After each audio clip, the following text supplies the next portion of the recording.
Hello, everyone.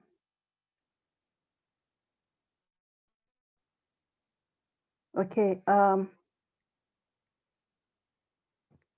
we are ready to start right now. Greetings to everyone. My name is Pacha Masengo Mamba. I am the president of agriculture in Africa, and I'm also the president of the DRC. And today I am hosting the meeting. Before I can move forward, I'd like to first invite President Mankhole to say a word of prayer. President Mankhole, please, over to you. Thank you.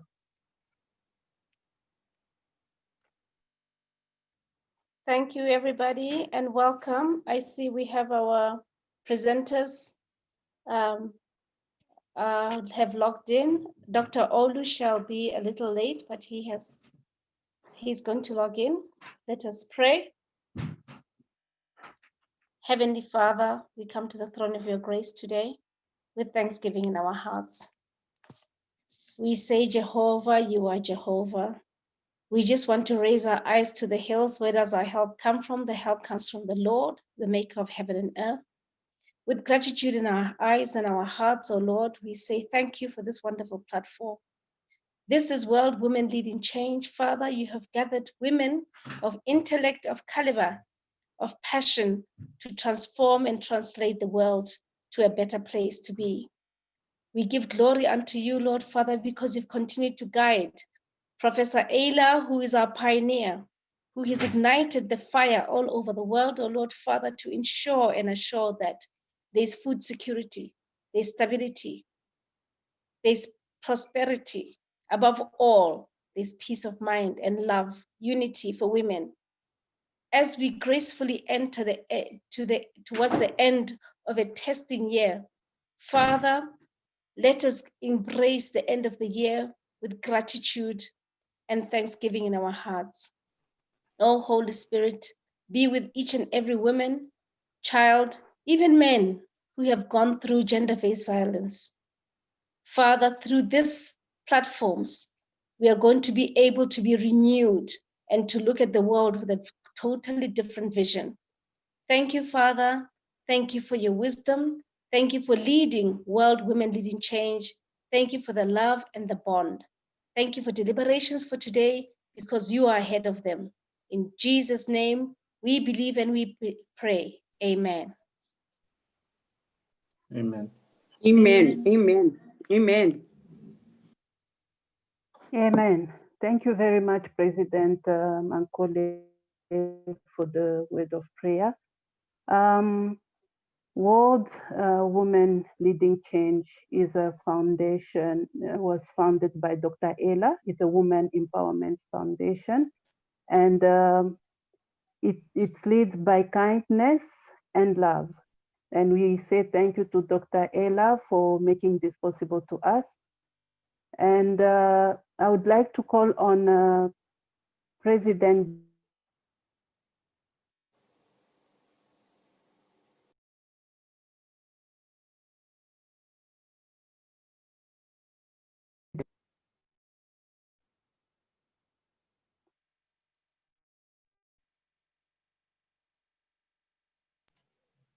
President Pacha, I think we lost you there. President Debbie, would you like to give us a word of encouragement? Yes, thank you so much, President Pacha, as our host of agriculture and Ambassador Beauty. And thank you so much, President Mankhole, for such a powerful prayer that you started with agriculture leading change for today, and even the speakers that are here.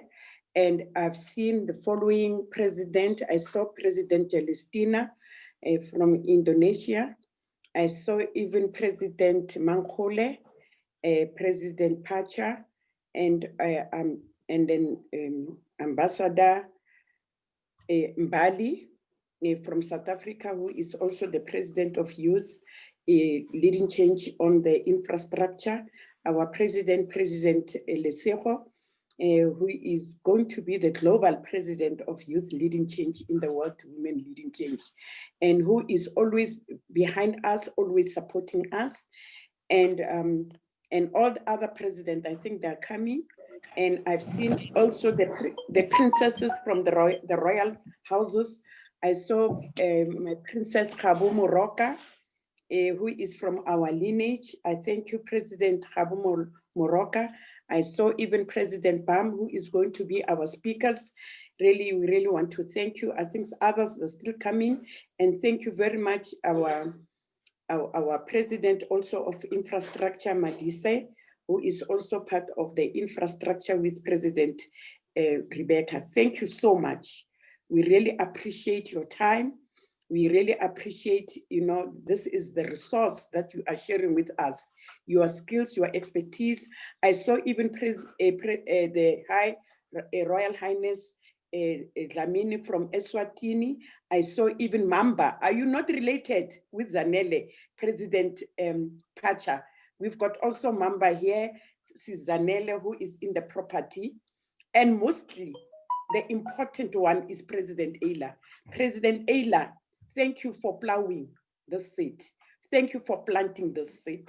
And it's germinating and it's becoming the best seed, the best plant, World Women Leading Change. That is about kindness, it's about love, it's about learning. I thank you so much. Thank you. Over to you, President Pacha.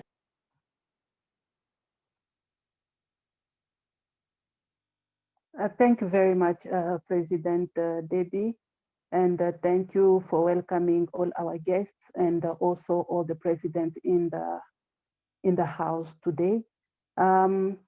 Today we have Ambassador Beauty, who will be our moderator, the moderator of the day. So Ambassador Beauty is the one who will be calling on our speakers, and our speakers whom we value a lot.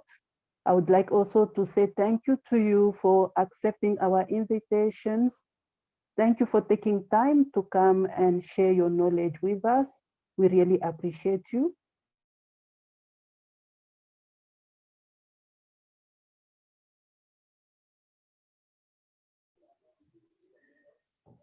Greetings. Ambassador Beauty, please take over. Thank Yes. you.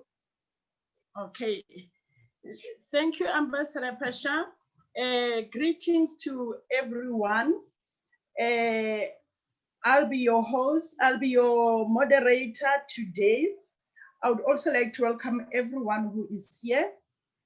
President Ayla, all the presidents of the WWLC, all the Royal Highness. I would like to say to the speakers, they must take note that they have a maximum of 10 minutes to do their presentation.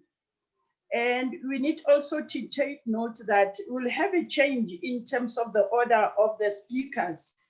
I don't know if Mr. David Dato Gurupatham is here. I was told that he should be the first speaker because he's rushing somewhere.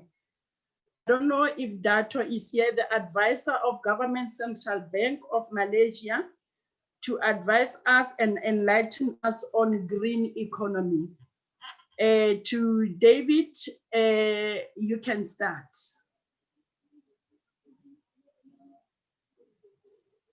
Is David here? President Beauty, I think Dato David not yet here. Maybe you can move to the second one. Thank you. Oh, okay, thank you. Okay, in the absence of David, I would like to call upon the person who was supposed to be the first speaker, who is Princess Nikiwe Bam, the Director of Royal People Development. So Princess Nikiwe, over to you. Okay, thank you so much. Will I be able to share my presentation? My slide, Yes, I think so. As long, sorry, Princess Nikiwe, as long as you can stick within 10 minutes. Thank you. Okay. So, are you able to see my slides? Yes, we can. Yes. Okay. All right. I'm sorry about that. I was actually not aware that I'll be the first speaker, but it's okay. Greetings to everyone, and thank you so much for the opportunity. I'm Nikiwe Bam. I'll just share a bit on green economy and the activities that I've actually been involved in, so that I believe might also talk to the topic for today. In my overview, I just mentioned that when you talk of green economy, you actually are referring to the environment, and most of the time it is the human activities that affect our environment that make it unsustainable. And we know that when you talk of sustainable development, we also talk about the goals that are also mentioned in the UN.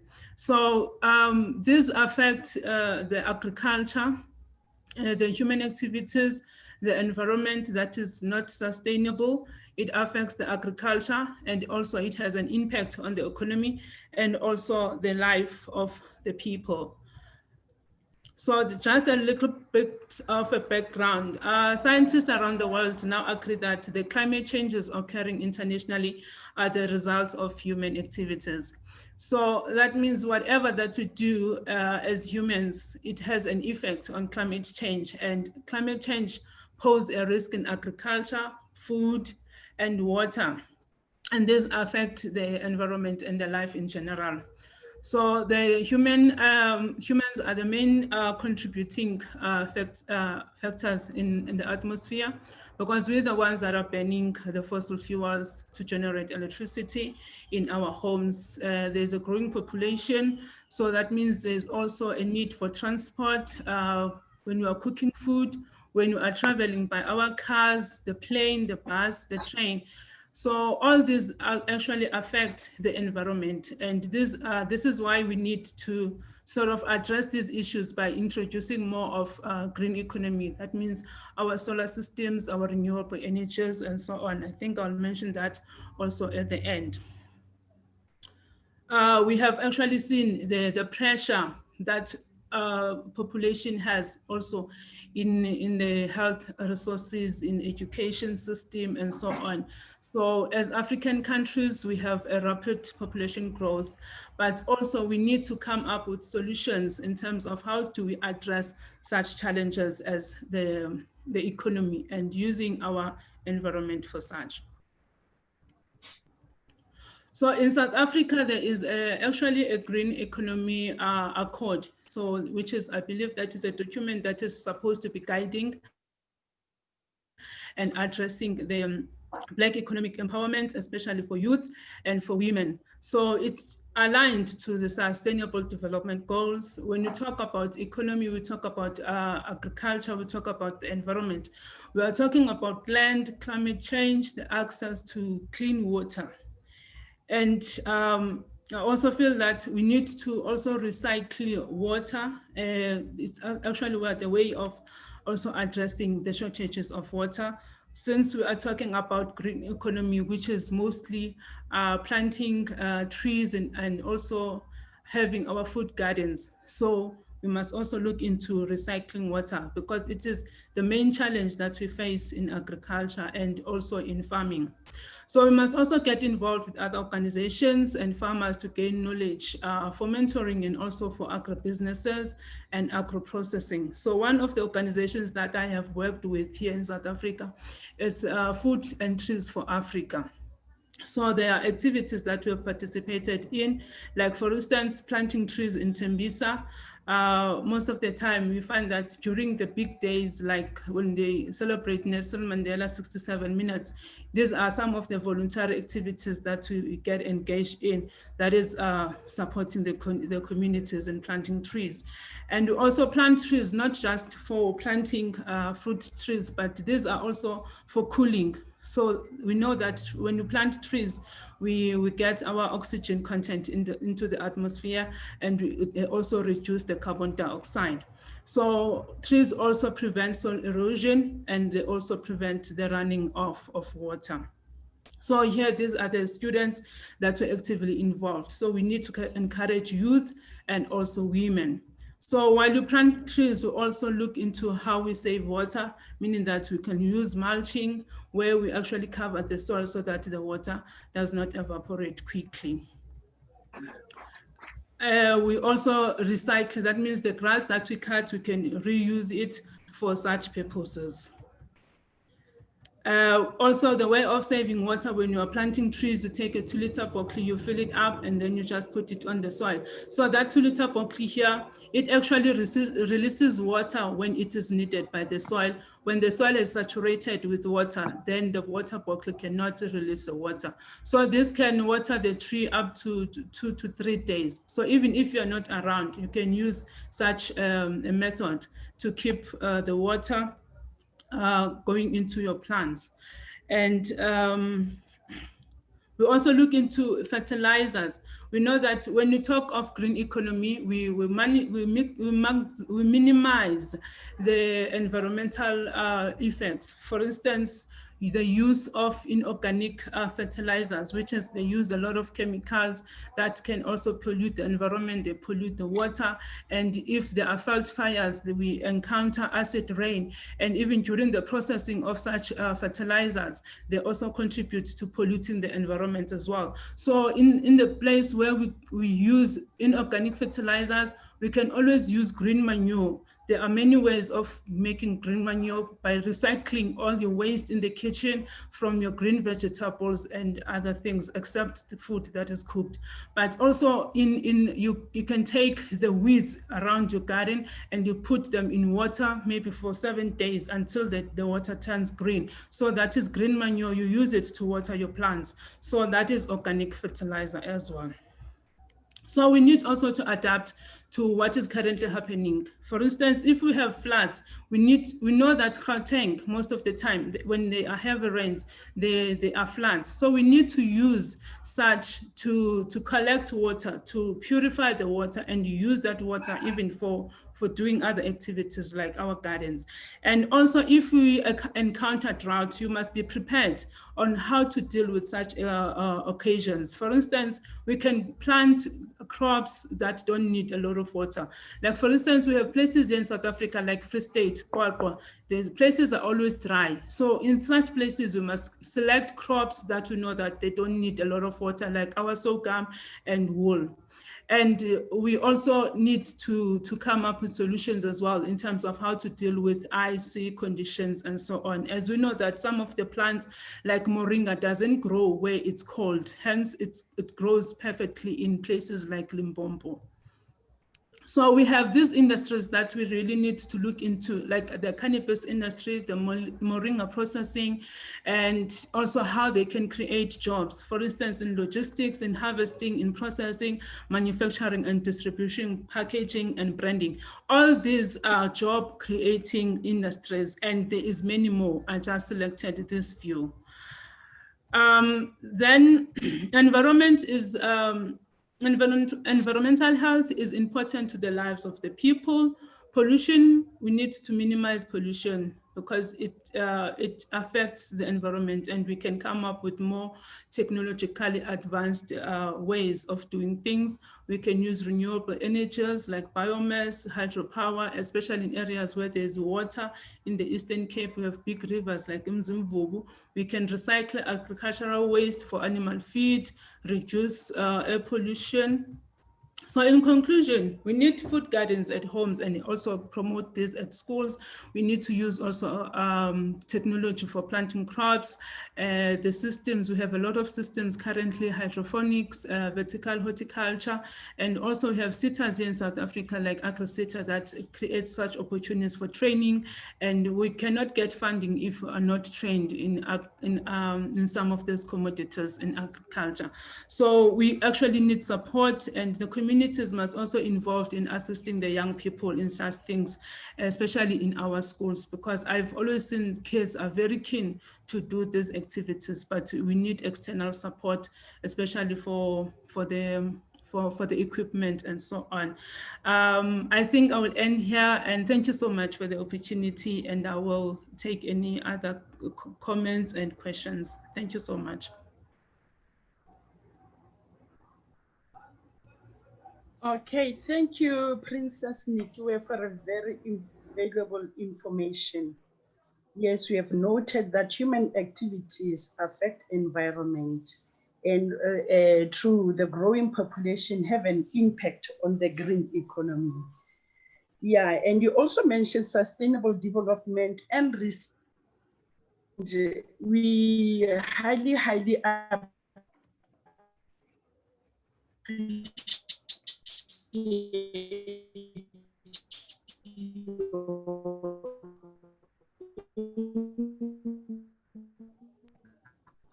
I'm sorry. I'm sorry, Ambassador Beauty. Can you really take out, don't take out your face because you are cutting.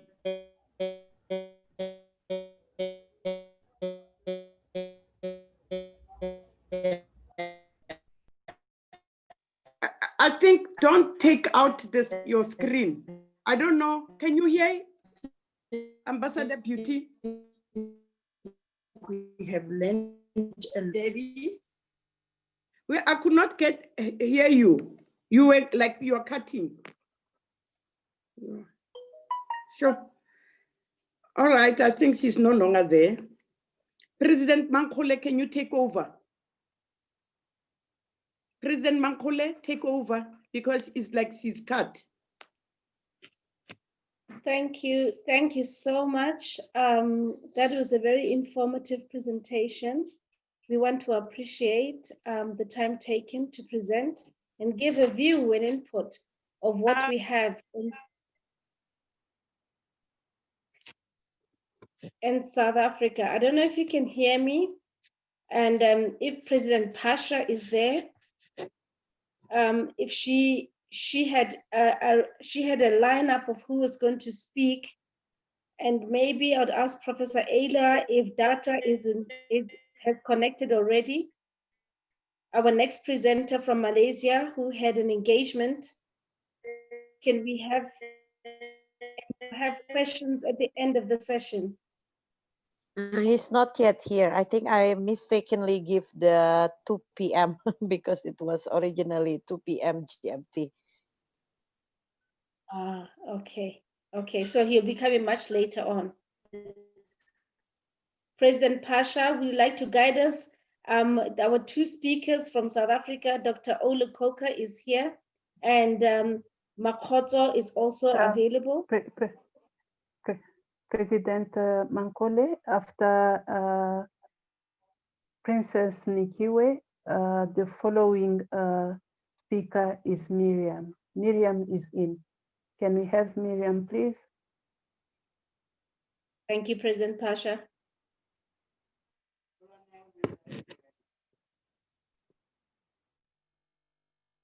Hello.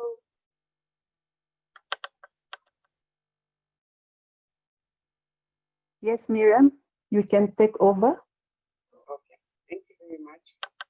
Hi, everybody. My first time to attend your conference. Thank you, Pacha, for inviting me to this conference. It was a bit short notice.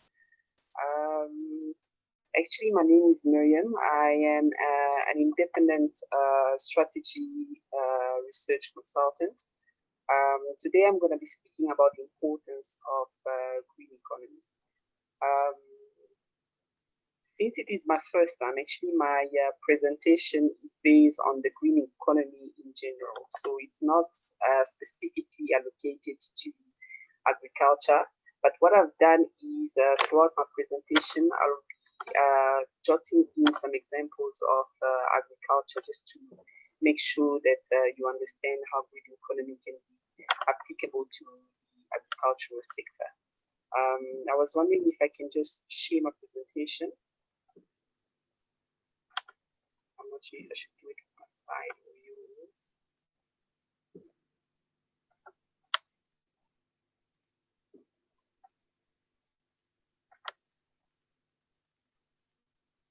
Please let me know if you can see anything on the side.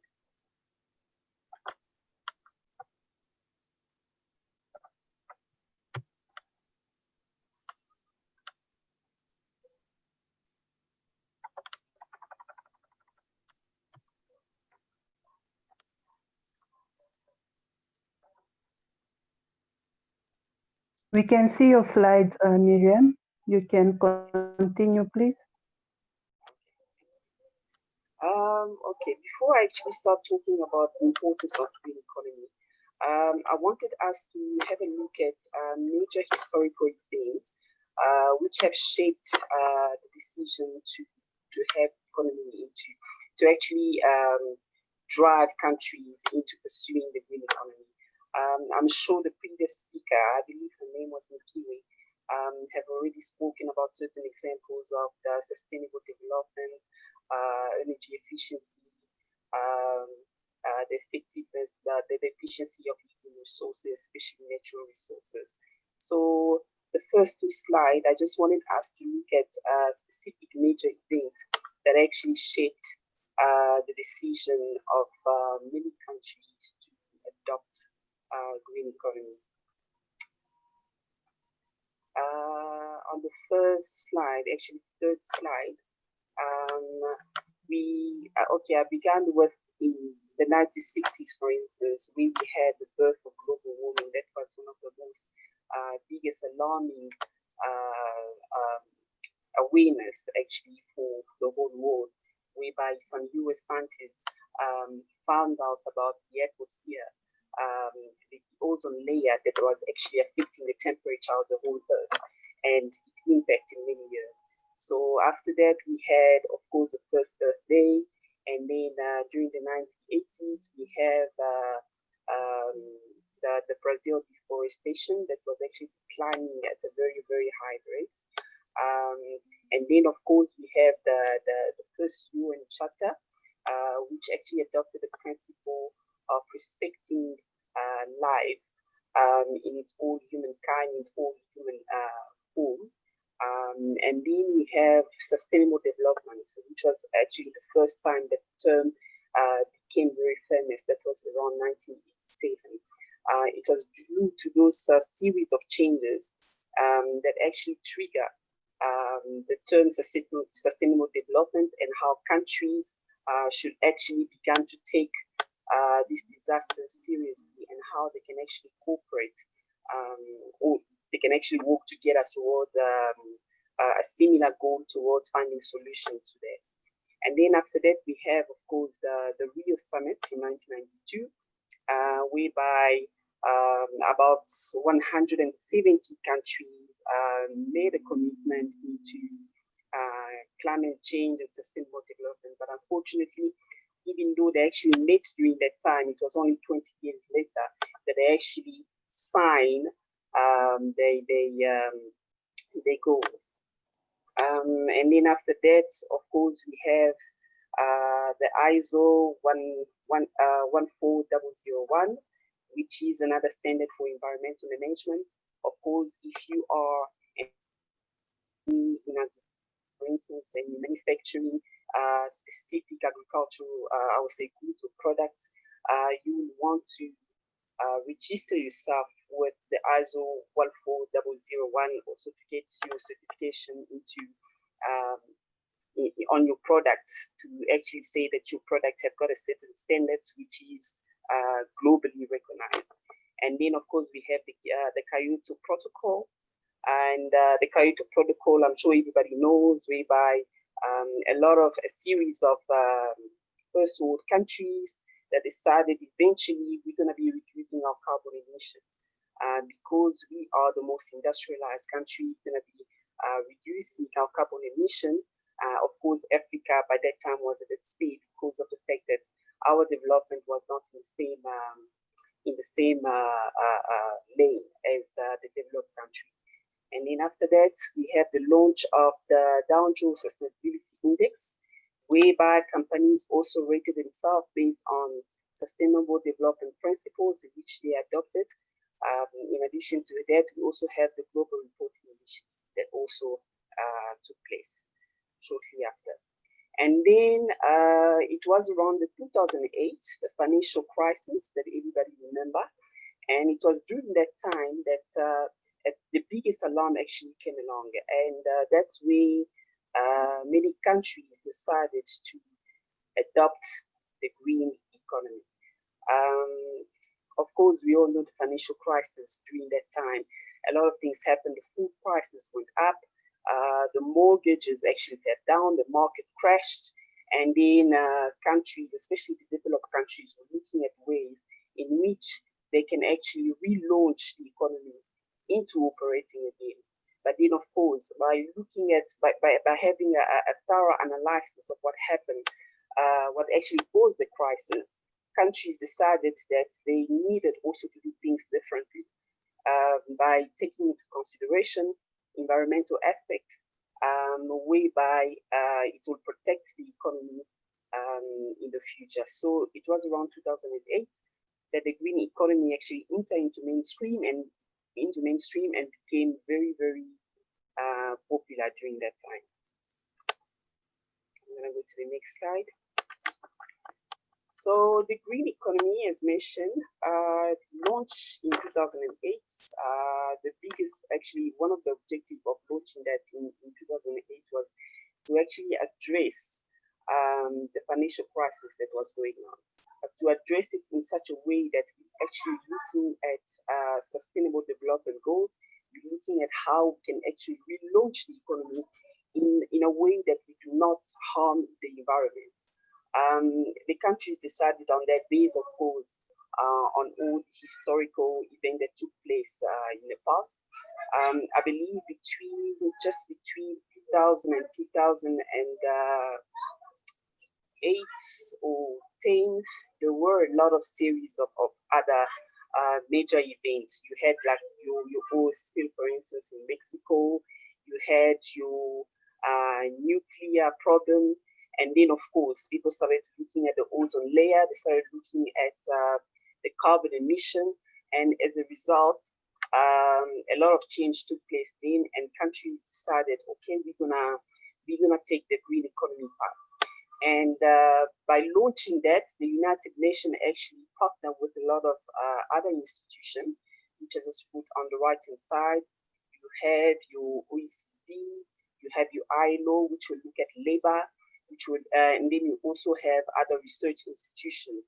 And those were in various countries, most of them in EU countries.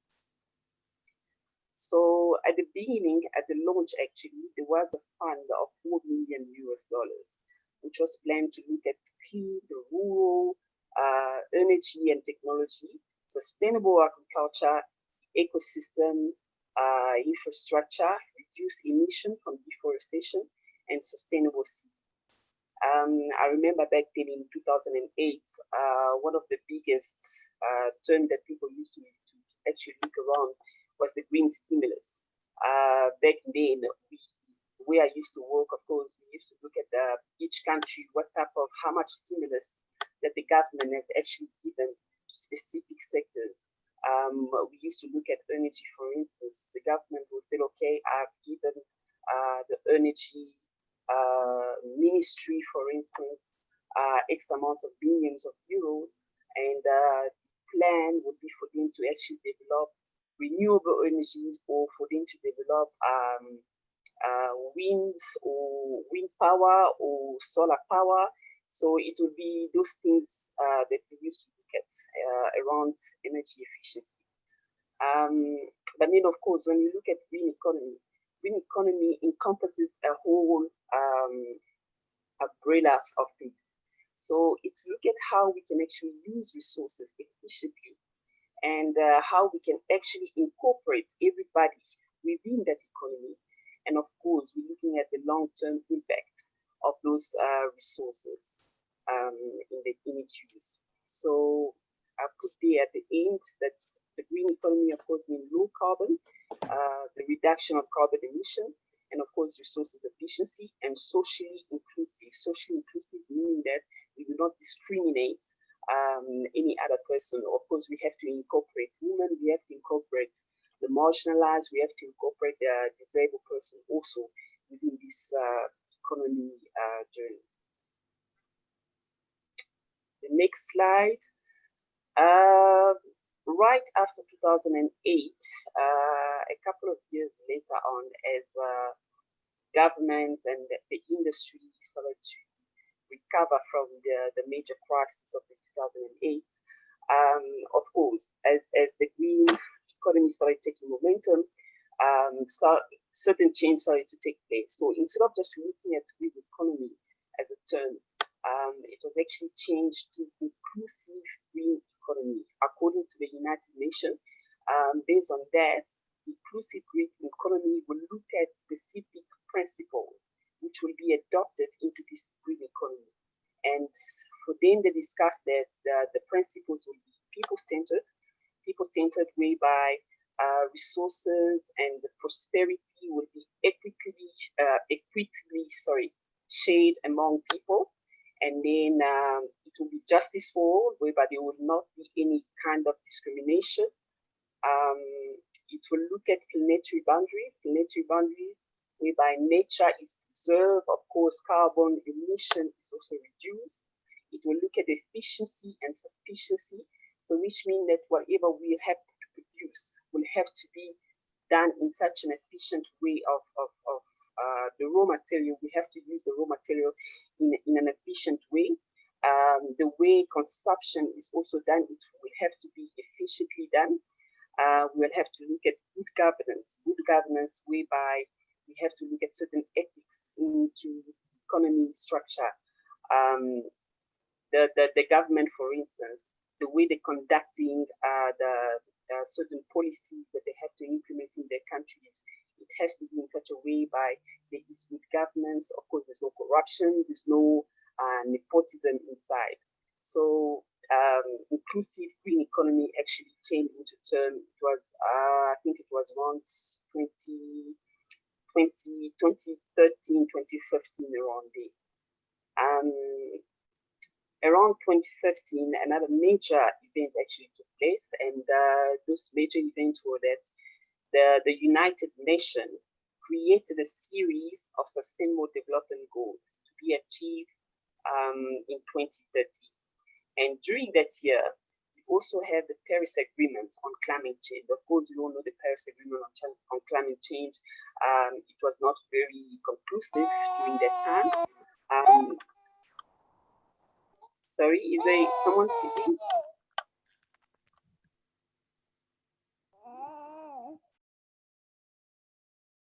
Okay, I'm gonna continue. So in 2015, we had the Sustainable Development Goal. We also have the Paris Agreement, which also shaped the inclusive green economy arena, or the trends that actually took place. I'm gonna go to the next slide. Why do we need the green growth or the green economy? One of the first reasons why we actually need the green growth or the green economy is to overcome the risk, actually to mitigate the risk, excuse my term there. As the years grow, as the population grow, as consumption grow, we are facing more risk. Everybody can see now, of course, we have the COVID right now. I cannot say for sure whether COVID is environmentally related, but in any way or the other, it's affecting certain industry. So we have risk which is going to be coming in the future. We have disasters which will be coming in the future. So as a result, we need to find a more efficient way in how we actually operate into how we operate our economy. whether it will be in agriculture, whether it will be in manufacture, for instance, or in mining. We have to find a much more greener way in which we can actually do things. If we do not do that, it will be very difficult in the future because of the fact that most of the natural resources that we are currently using now will actually be, I would say, finished, or it will be very difficult to acquire them at some stage, because population is growing, consumption is growing, and manufacturing the products that we currently use right now is be very difficult, and the prices of those products will also be increasing. On the right-hand side, I'm sure you can see the water stress, the water shortage already that people have been experiencing. So in 2030, if we do not manage our current water resources, we're gonna start having water shortage already. I'm sure in South Africa, we've seen the cases whereby we have the dam problem, the dam having a bit low and we needed rain. So it's a situation like this that we need to manage, that the government need to manage to ensure that in the coming years, we are not found in a situation whereby we do not have those natural resources that we need, or it's not very expensive for us to actually acquire it. The second reason why we actually need the green growth is to discover new opportunities. With green growth, actually, we have the opportunity of creating new things. For instance, we have the opportunity of creating new markets. It actually pushes individuals to become much more innovative in how they create product, or how to render services, and how to, I would say, how to actually, for instance, plant more trees to avoid deforestation, to make sure that the carbon emission are not really affecting our planet as it was actually alarmed initially. So the opportunities, we will have opportunities around innovation to address environmental issues. We have opportunities around the markets, whereby we have variety of products, variety of services that we're going to be creating through this green economy drive. Of course, after then entering into the green economy or embarking into the green growth, we have economic stability whereby we are able to balance the macroeconomic conditions that shape the economy. And in this way, we are able to control the prices of raw material, we are able to control the prices of food. We are in a situation whereby we don't have high inflation, we don't have serious consumer debt or unemployment, because there's certain industry that cannot sustain production. And eventually we'll have investors' confidence whereby we have foreign direct investments coming into the country to invest in infrastructure, to invest in other projects to push the country going forward. Okay. Of course, on the right-hand side, I've put a lot of some facts there about the amount of saving that we can actually generate from the green economy if we actually embark on the green economy, and if we actually properly strictly respect the actions that we decided, we as a global community decided to actually respect and properly implement it and properly fund it, we will of course reap the benefits in the coming years. My next slide is actually looking at the SMEs as the catalyst of green transformation. According to the OECD report, I'm sure you guys know the OECD, it's the Organization of Economic, Economic Commission and Development. If I'm not mistaken, I just forgot the definition there.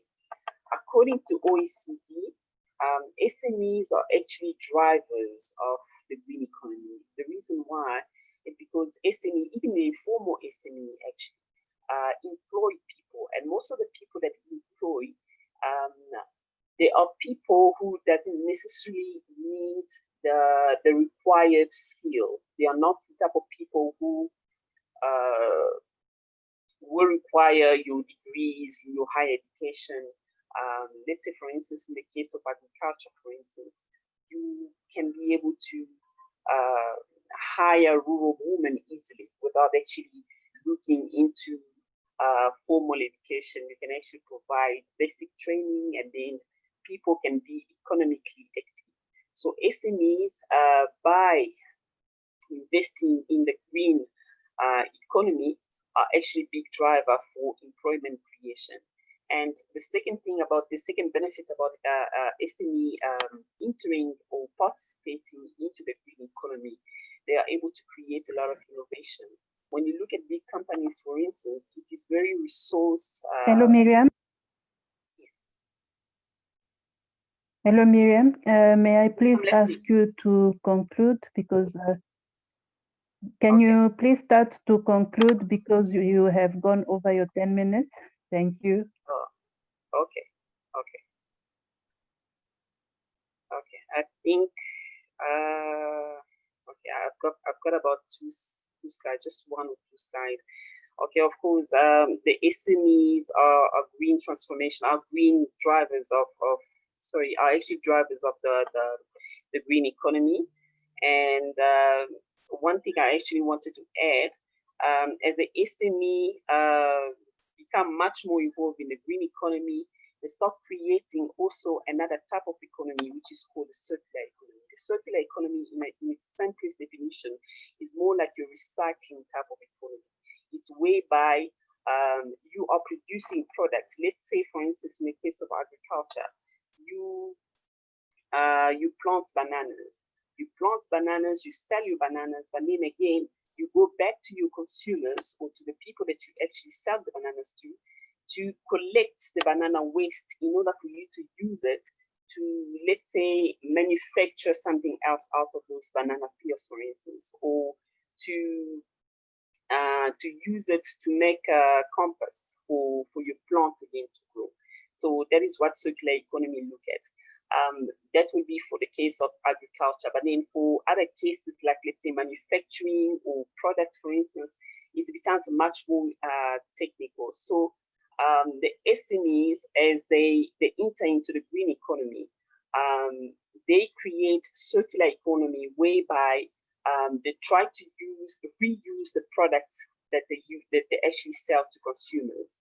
And in entering into the circular economy, you actually gaining more benefits in that you have lower costs of raw material that you're going to be using, because you are recycling your waste and into creating new products, into creating other services in the process. Lastly, I actually put a little exercise there, which I just wanted to share. As an SME, for instance, if you want to adopt into the green venture, what I would actually advise will be to actually decide to undergo an internal organizational audit. That will be if you are an SME whereby your products are not eco-friendly, or your products are not green products. You have your products whereby they are not energy efficient. So one of the ways in which you can actually decide to become a green ecopreneur or a participant in the green economy will be you looking into your organizational process, your organizational function. But then, of course, you will start by looking at your country's sustainability goal and see how they help SMEs like you. And then after that, you get those information, you look into your organization, you look into your enterprises and see which area that you can implement those goals. What are the functions that you can actually change, you can actually alter in order for you to undergo this process. So at the end of the day, at the final stage will be you'll have to select the best available option for you by looking at the cost, by you looking at the resources available, the raw material, the information that you have, the human resources, and then from then on, after benchmarking all these resources, and then you decided on the best selection or the best strategic decision going forward for your enterprise. So that's really it for me. I'm not sure if anybody has a question. Thank you very much. Thank you very much, Miriam. We'll be taking over from here since our moderator has been disconnected. She has a connection problem. Miriam, thank you very much for sharing the information with us, and thank you for giving us the presentation. Questions and comments will come after. Right now, I would like to call on Dr. Dato David. He is one of the WWLC trustee. He is a super VVIP in Asia, and he is the World Quest. His World Quest is 500 million USA company, and he is a shareholder. Having said so, I would like to also remind to all our speakers that you are allocated 10 minutes so that we can please stay within the frame of time. Dr. Dato David, you can take over. Thank you very much. Hello, good evening, everybody. Thank you for giving me this chance to share with all of you my thoughts. Now, I'd like to talk about a specific area of the green economy, and I would like to call it the green recovery, post-COVID-19 green recovery. I think, you know, I've heard the eloquent speakers before, but I think I'd like to touch on this topic. Before I go into the future and the green recovery in terms of macroeconomics, I'd like to say that the COVID-19 pandemic has shown us and shown the world that in times of crisis, it is the lower income and the middle income groups that suffer the most. And economically, if you look at Western versus East versus West, first world against second world or third world, you will realize that we have, since the 1980s, the income inequality that has been created around the world has been due to neoliberalistic economic policies, unsustainable neoliberalistic economic policies, which has caused for a movement of capital away from third world and developing countries into Western countries. Now, we have a situation here where we have a worldwide pandemic, and we can expect that we are going to go into quite a serious financial, or if not an economic crisis all around the world. Now, the question is, how are we going to recover from this? Now, if we take 2010, when we had the financial crisis and the world went into a financial crisis, the way that the world tried to recover was they cut down on spending in public sectors, in social and economic sectors that benefited the SMEs, the lower and middle income group. Most of the funding went to bail out big companies. The money went to big companies because the theory was, if the big companies make money, then the profit will trickle down into the lower economy. It didn't work at all. So the real question is, how are we going to recover, or how is the world going to recover from this crisis that we are going to face, economic crisis that we're going to face? And I think we have an unprecedented opportunity this time around to focus on a recovery based on the green economy. Okay. Now, to me, I think there's a lot of misconceptions in the world, and I like what the previous speaker spoke about in terms of circular economy. It doesn't really work in terms of what is considered green in capitalistic markets, right? So, for example, capitalistic markets, and there's a move towards electric cars, for example, and they say, oh, we're going green, and so a lot of these companies make a lot of profits, they have less tax, and so on and so forth. But then where are the minerals coming from to make the batteries. Those minerals are coming from third world countries, you know, where they're mining bauxite, they're mining rare earth. You know, it's damaging the earth. It's not controlled, for example. So is that green? Not really. And then, for example, just giving some example, right? So in Europe, you have a big you know, concern, and they say, oh, we're going to have to be very careful with our waste. We got to dispose of our waste well, and there are big fines for companies that don't dispose waste properly.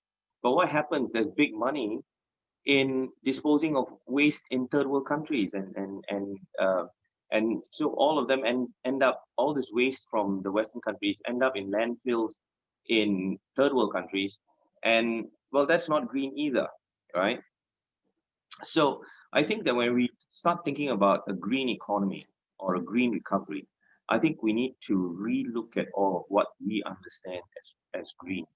And I think what we need to do is we need to see how we are going to invest assets, how we are going to invest capital to spur this recovery. We should not go back to what we did in 2010. In fact, I think we have an opportunity now to invest into the green economy, to create jobs in the green economy.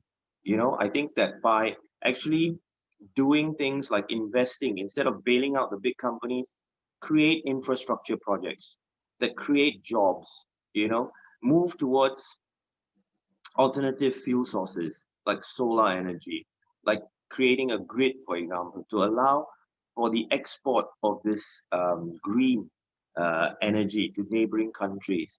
We have to start looking at, for example,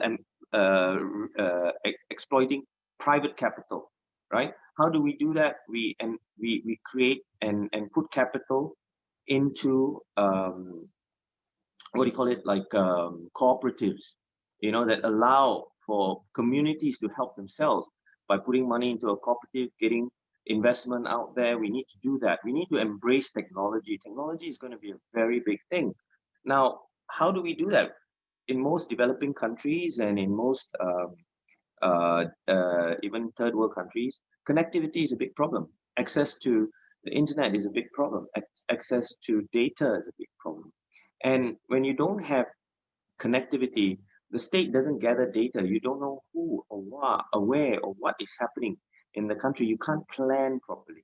So we need to embrace technology. We need to get people connected.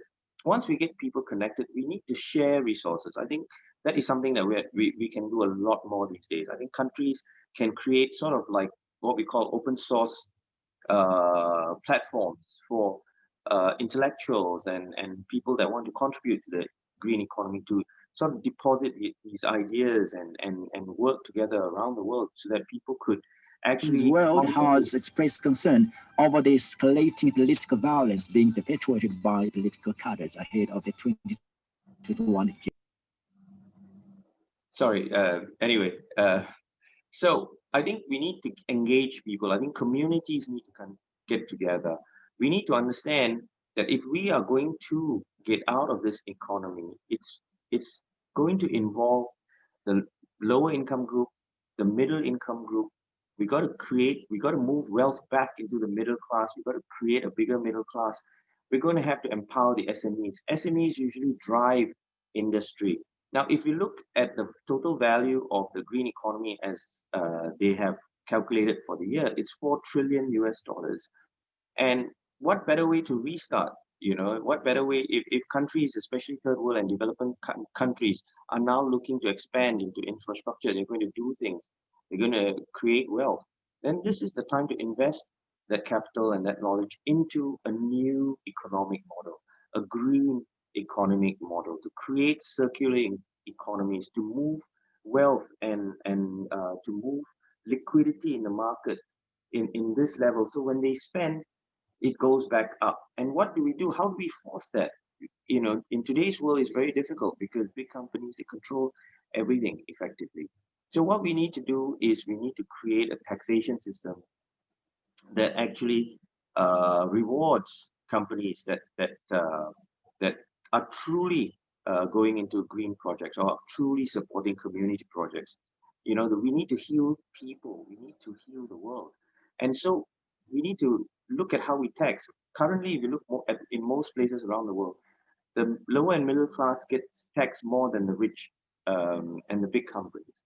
Now, we need to move that thing around. And also the type of tax that we have, the types of tax that we have around the world based on capitalistic models are actually designed, for example, value-added tax. The value-added tax actually starts from the source of which you earn a profit right all the way up. And it's geared towards looking at profits and capital as opposed to the negative aspect of it. In fact, actually, we should have something like a value-added tax, which relates to the source. You know, if you're making a product, then where are the source of the raw materials, for example, coming? And if they're not coming from certified or they're not green, then you increase the tax accordingly to these kind of sort of products and companies.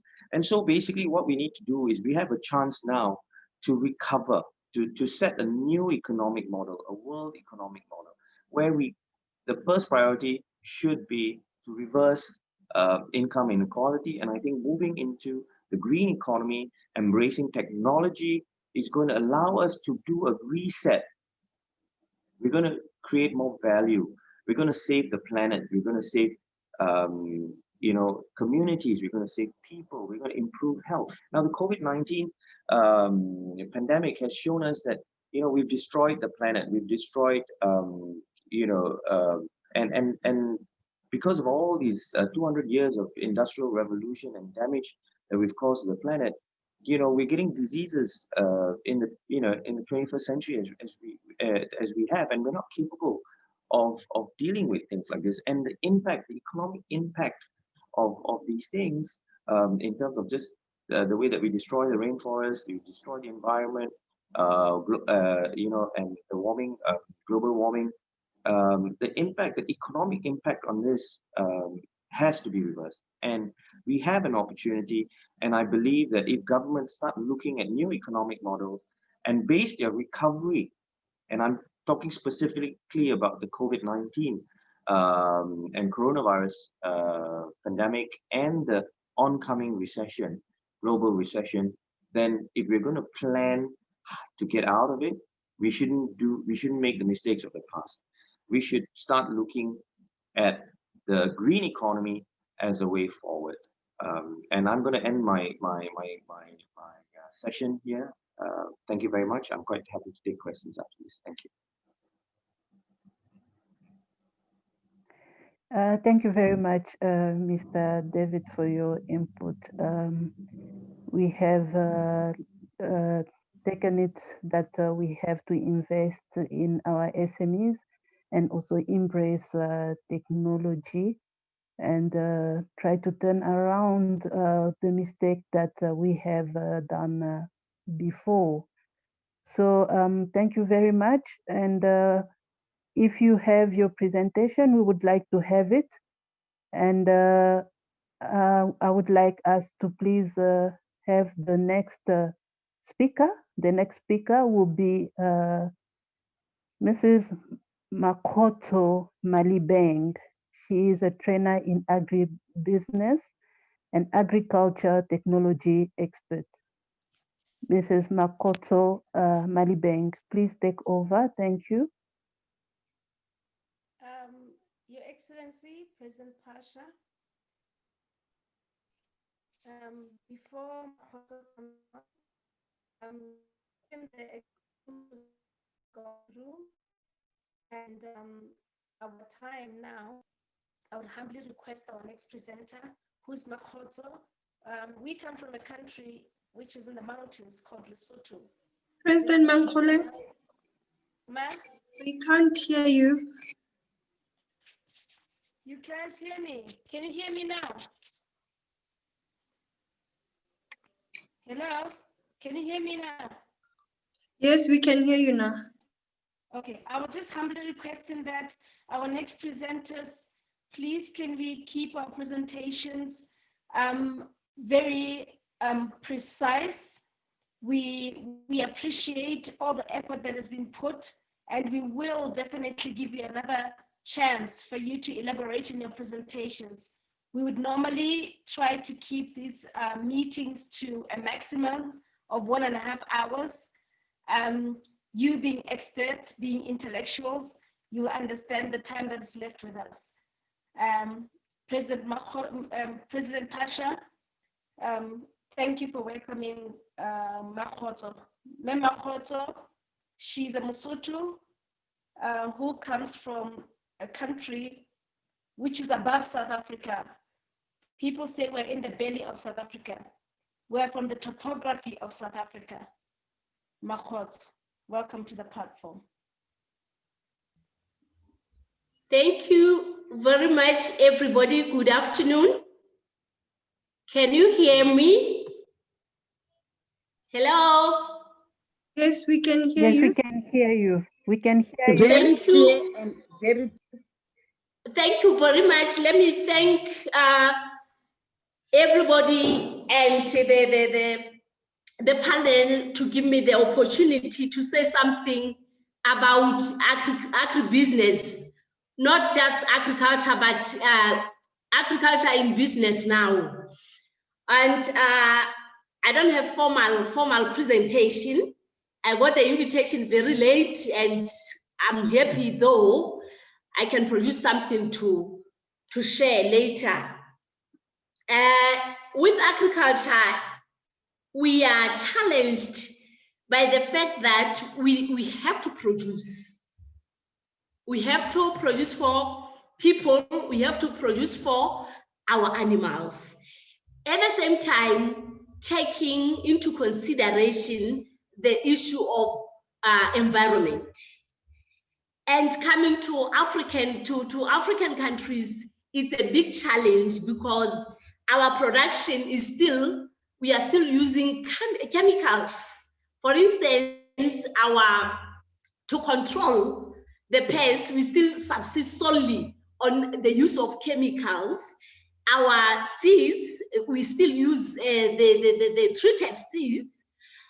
And from production side, then processing, we are also still challenged by using big machines. Even at our production stage, we use big mechanization for us to be able to meet the ever escalating demand for food, nationally, internationally.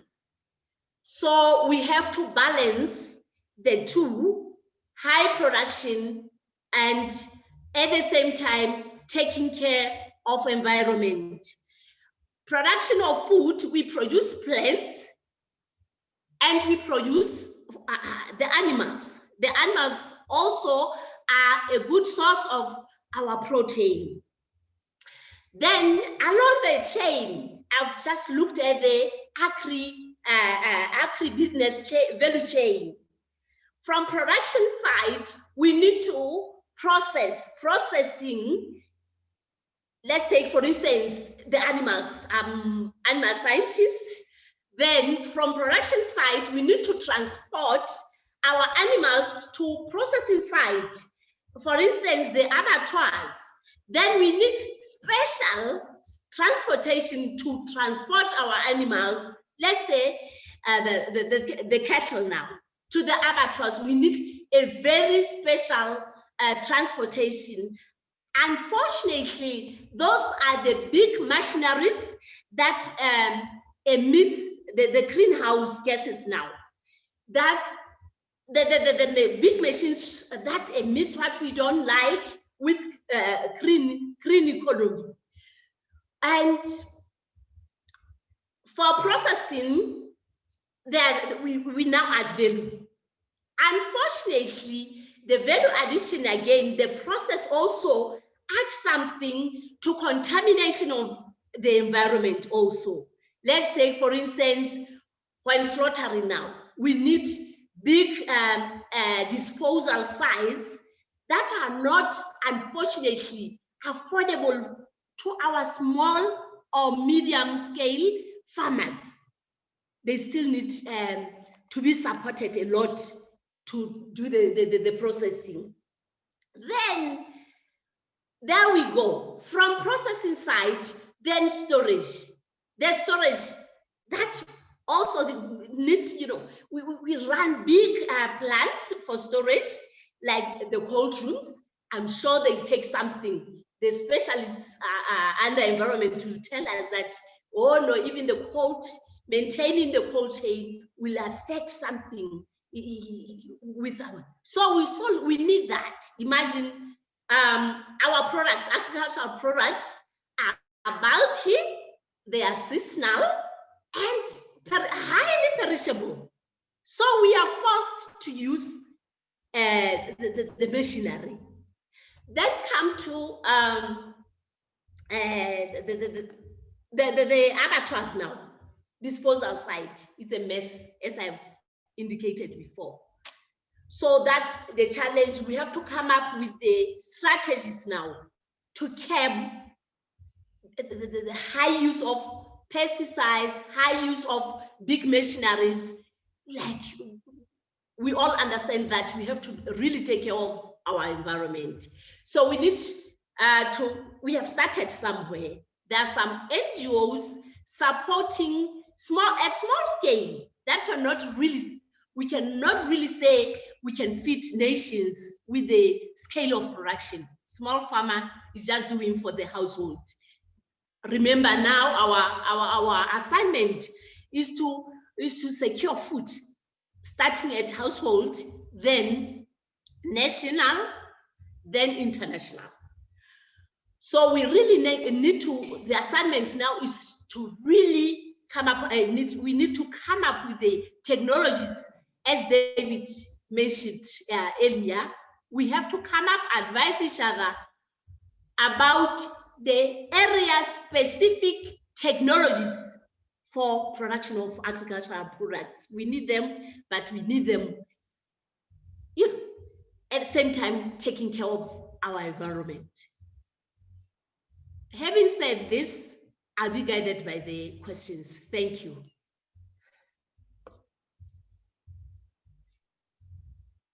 Thank you very much, ma'am. Thank you for your presentation. Without further delays, I would like to call on Dr. Isaac Olumide. He is a coach, strategy consultant, program and project management, business analyst, program director, and executive at Hanley Business School. Dr. Olu, the stage is yours. Thank you.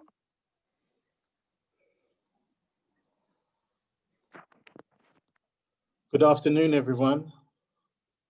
I'm just trying to upload my presentation so that you can follow. So I'd like to say thank you to Makoto, because you provided a platform for me to present a project concept that can feed into these food chains and create agribusiness at the ground level. President Mankhole, can you upload my presentation? I can't. I'll have to request the host. I share the presentation with President Pacha. In the meantime, can we see your handsome face, sir, since this is recorded? President Pacha. Wow, that's great. Thank you. There you go. President Pacha, have you got the presentation? Or could you give Dr. Coker Can President Lisero help us to share? Because I'm unable to share on my side. That's okay, President Lisero, please. President Lisero? Yes, President Mankhole. Are you in a position to share Dr. Coker's presentation? I don't have it. Please send it to me. No, President Lesotho, please give Mr. Coker, the co-host. Okay. Dr. Coker. Okay, that's Yeah, done. please make him a co-host so that he can share. Okay, done. Thank you, President Celestina. There you go, Dr. Coker.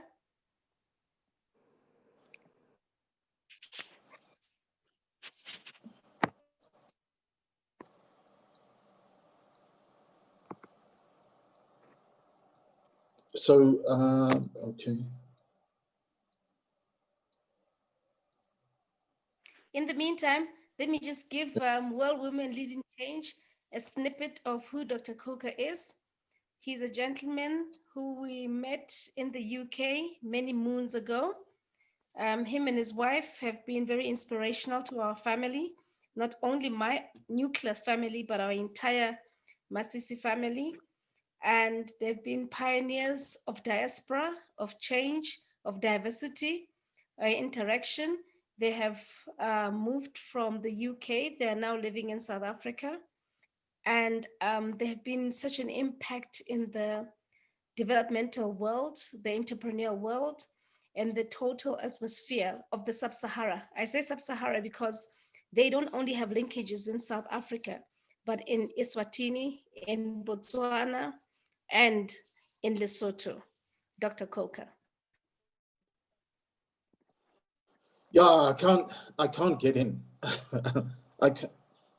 It's asking me to go back into what's this thing, into Zoom when I'm already in Zoom. Hey, Okay, I'm Dr. sorry. Coker, can we ask you to? I'm sorry, President Mankhole. Because of time, I was proposing if Dr. Coker can speak to the presentation and then he'll send it later. Okay. I think. Yes, that's what I wanted to say. Thank Okay. you, President Debbie. Dr. Coker, I know you have presented a very good presentation, elaborate, I've seen it. Can we keep it as a summary, and we will afford you the opportunity, if not next weekend, depending on the logistics, it will be the other week, but we need to dwell deeper into the presentation, sir. Okay, that's not a problem. I think you guys, you've somewhere in your network, you've already have the presentation. So I'll go over it quickly so I can keep within the time that you allocate for these Sunday meetings. So the concept that we are wanting to promote in Lesotho and Southern Africa is to look at the 1 acre farm concept, where there is a piece of land of around 4,000 square meters, which is 1 acre. And on that piece of land, you have a fully integrated farm. And on that farm, you have 5 cows, you have a small piggery, you have a vegetable plot, and then you also have a greenhouse where you're doing aquaponics, okay? So you're growing, say, 6,000 tilapia, and then you're also growing fodder and vegetables and herbs and fruit in that greenhouse, okay? So this concept is also came and was pioneered by a woman, Dr. Emma Noluyima from Uganda, right? And she started this way back in 2006, and then has continued to develop this and apply this 1 acre farm concept to basically empower other women and communities across Uganda. So what I want to do is quickly is to give you an idea of what's happening in each of those quarters of the 1 hectare, okay? So the first one is the engine is really the pigs. Now, you might say the pigs, how can the pigs be the engine, right? One of the things that comes from this, and you'll see it in the other components, is that the pig's real value is their dung, is the maggots that grow off the dung and then become feed for other animals, and the earthworms that grow inside the dung and inside the soil where the dung is, as well as the biogas. And then only after that do we talk about the pork from the pigs.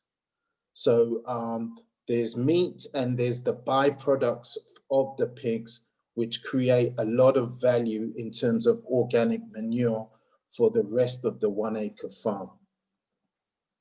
The next component is the cattle or the cows, right? And you have 5 cows which are zero grazed, which means you create fodder and silage from the waste products from the rest of the farm, and that's all those cows eat, right? Then the cows also produce manure. And then the thing that I like about this one is that in addition to the manure, which you can use as organic fertilizer, you use the dung to create biogas, right, in an anaerobic digester. And then that biogas you can use for gas cooking or for gas refrigeration, but it becomes an energy source that you use on the 1 hectare farm, okay?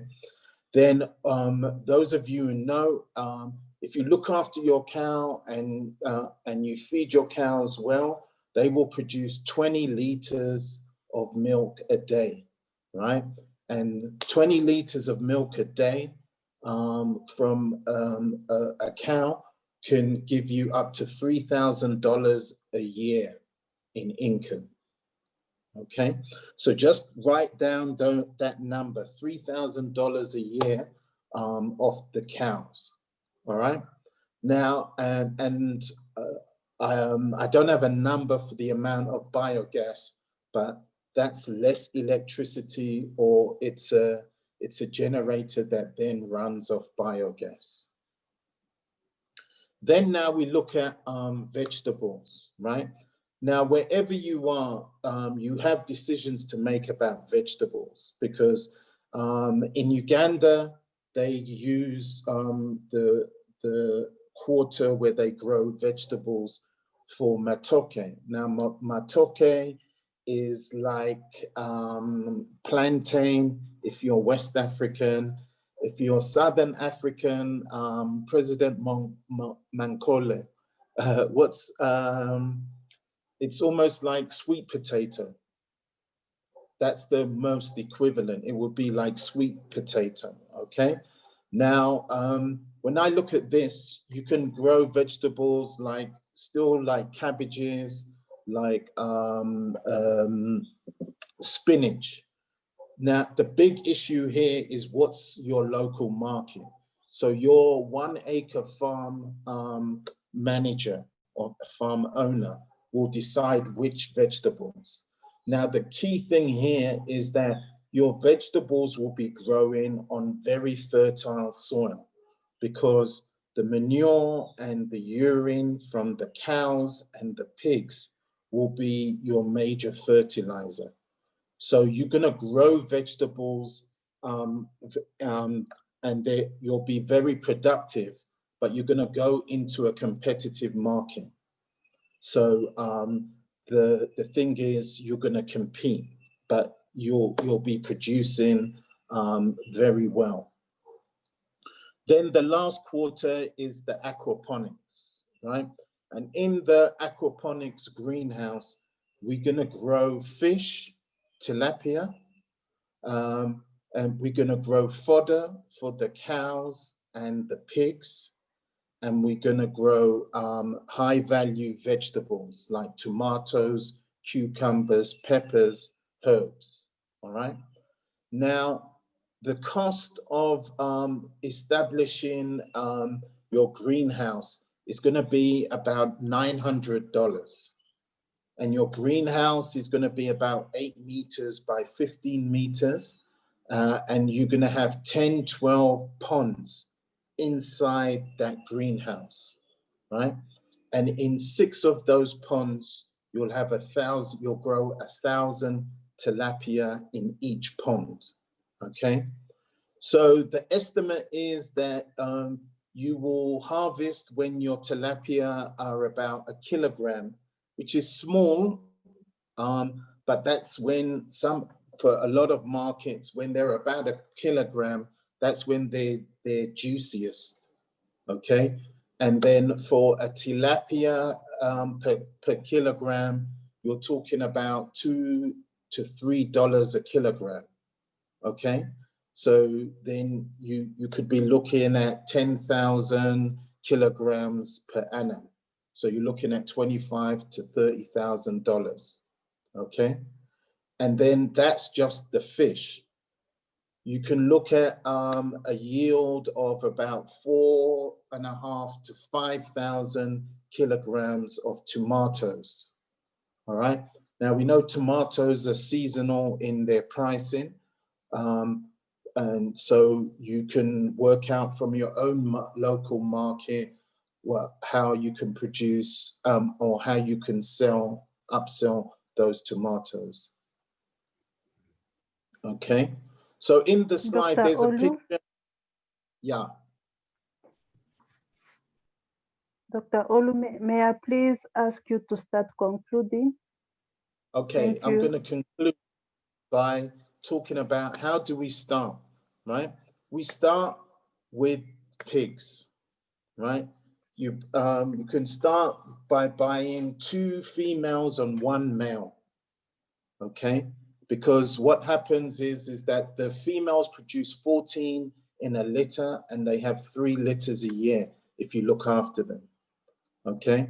However, what we are going to propose, and you'll see, and maybe this will be the discussion in the next session, is that we need to collaborate with experts, okay? So with vets and with the agricultural colleges, and we in discussion with them, we need training of these 1 acre farmers, and they need ongoing support because the animals, they're live beings, and they need medicine, and they need to be protected from diseases to produce those numbers.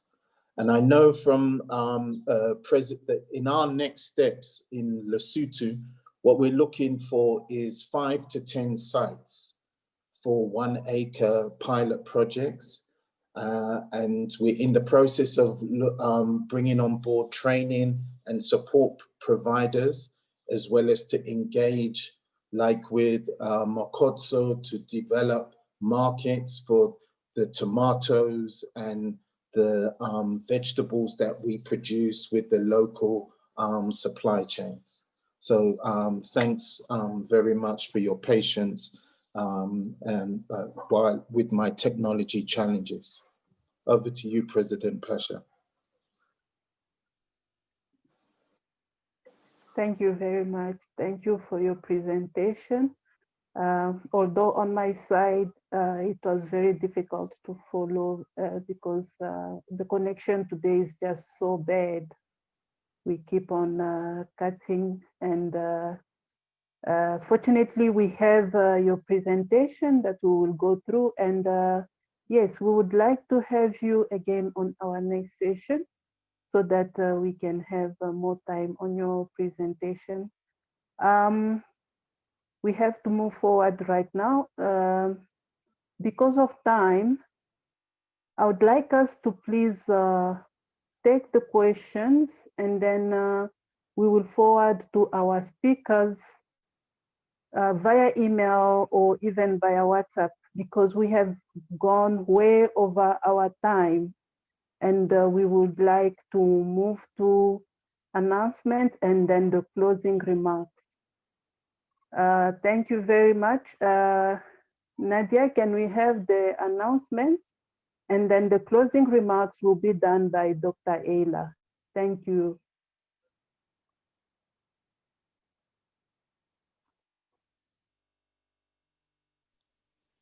President Pacha, Nadia is not in today, but I will do the announcements. We have programs every day. Yes, please, thank you. We have programs every day. On Monday, we have creative arts. On Tuesdays, we have wellness leading change. On Wednesdays, we have technology leading change. Thursdays, real estate leading change. Fridays, leadership leading change. On Saturdays, we have kids leading change in the morning at 9 a.m. GMT.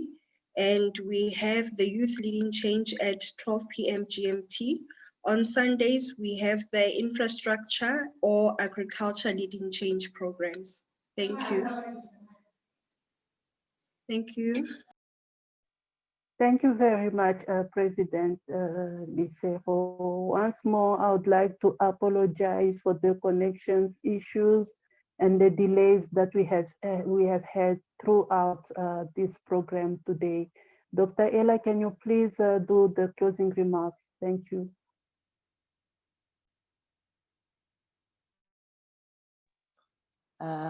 First of all, I want to say thank you for the organizer of this event, especially Her Royal Highness Princess Debbie, who have bridged me to amazing woman of Africa. And thank you, President Pacha. Thank you, President Mankhole. Thank you all the President and Her Royal Highness Princess Nikiwe. Thank you, President Juliastina, President Judith, President Rebecca, and all the people that here today, and also Miriam, and I don't know if Dato is still here, and my sister, President Mankhole, the amazing ladies in Africa. I just want to say that today I've heard one of the most beautiful, how I say, beautiful and extraordinary minds. Yes, we're talking about green economy. So today when you hear that David was saying about we need to have the platform that bridges people's mind. So we already have it. But I also want to encourage all of you to really make it happen, to really change, the agriculture in Africa, to really put it in action in a small little step that we are going to hold hands and bring Africa great again, because Pythagoras, math is found in Africa. Perfumery is found in Africa. Wheel is found in Africa. When you talk about industrialists, you actually the starting point of the industrialists in the world. Let's bring it back. Let's bring the small, medium enterprises woman. Let's bring the agriculture, home-based agriculture, green-based agriculture. Let WWLC become the aggregator for it. And I have so much confidence and so much hope for all the president here. And don't forget, we have President Lesotho. She can help you brand and market your products, yes? So that's all from me. Love and light from my mountain home in Bogor, Indonesia. I'm so proud of you, all of you. Bye-bye, love and light. Thank you very much, Dr. Ella, for your usual kind words, for encouragement. We shall do better in Africa. Everything with WWLC, we will work together and we will make it happen in Africa. and then grow our SMEs in Africa, in agriculture, and in other sectors that we are involved in. We have reached the end of our meeting today. I would like to ask President Lesotho to please play our song in closing. To everyone, I say once more, thank you for participating. Thank you to all the speakers for your input. Thank you and have a good evening. President Lesotho, please play our song in closing. Thank you.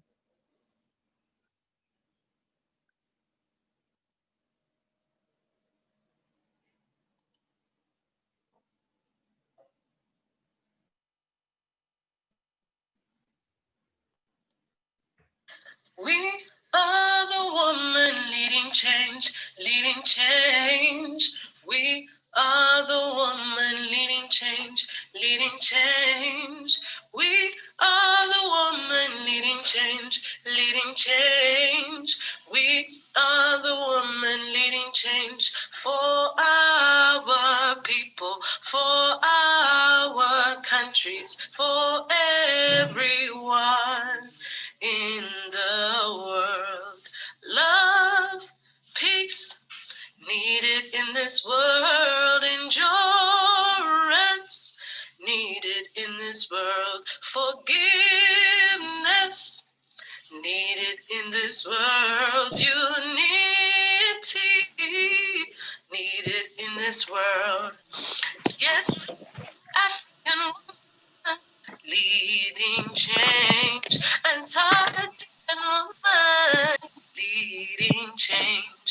Yes, Asia, woman leading change. Yes, Australia, woman leading change. Yes, Europe, woman leading change. Yes, North America. Yes, South America, woman leading change. Kalirato fella, Kalirato fella, leading change. Kalitabo fella, Kalitabo fella, woman leading change. Gotando fella, Gotando fella, woman leading change. Yes, Indonesia. Yes, Ayla. Yes, Ayla. Woman leading change. Yes, Indonesia. We thank you, world woman leading change.